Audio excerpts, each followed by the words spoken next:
شما امام حسینی شدیم، با صدای شما به تکیه ها رفتیم، با صدای شما اشک ریختیم و با صدای شما سینه زدیم. حاج حسین فخری عزیز در جمع ماست و من میخوام دعوت کنم از ایشون تا چند دقیقه ای از صدای گرم و عرفانی ایشون مستفیض بشیم و لذت ببریم. بدرقه بفرمایید مداح عزیز و ارجمندمون رو، پیر غلام ابا عبدالله حاج حسین فخری رو به برکت صلوات بر محمد و آل محمد.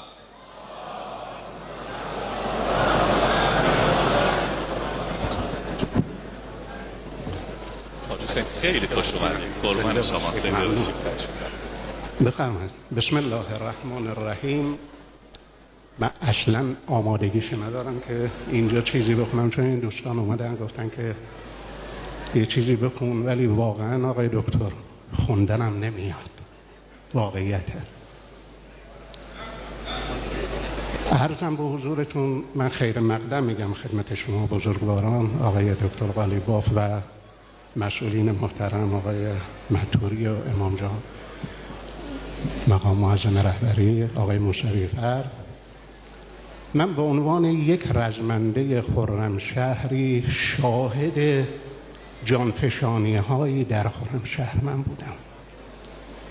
شاهد بودم که برادران ارتشی چه شکلی جانفشانی میکردن در این درگیری های خرمشهر.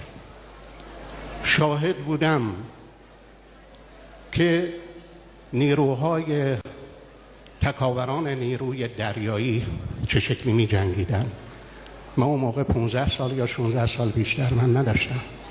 شاهد بودم که 2 اتوبوس از قم اومدن خرمشهر و جنگیدن. شاهد شهادت شیخ شریف قنوطی من بودم.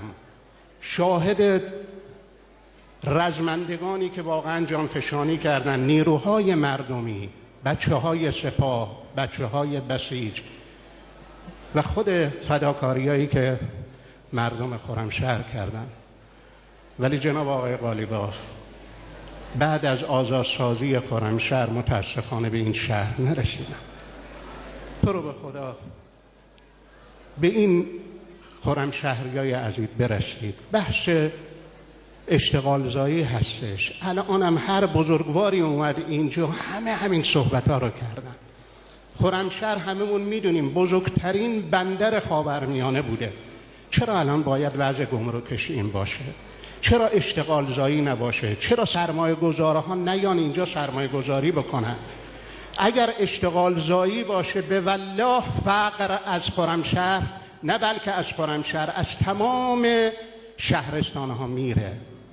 فقر باعث بیسوادی میشه، فقر باعث فساد میشه، فقر باعث این میشه که اگر طرف آقا نداره نماینده‌ای که میخواد بیاد، میره شناسنامه‌اش میفروشه. چرا باید اینجور باشه؟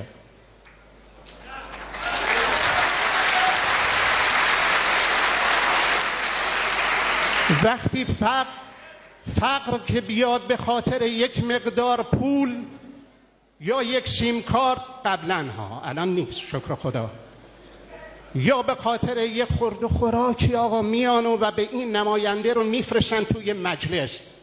خب وقتی که آقا جون شناسنامه یعنی هویت خود رو وقتی بفروشی، اون نماینده اگر اومد داخل مجلس ایران رو میفروشه.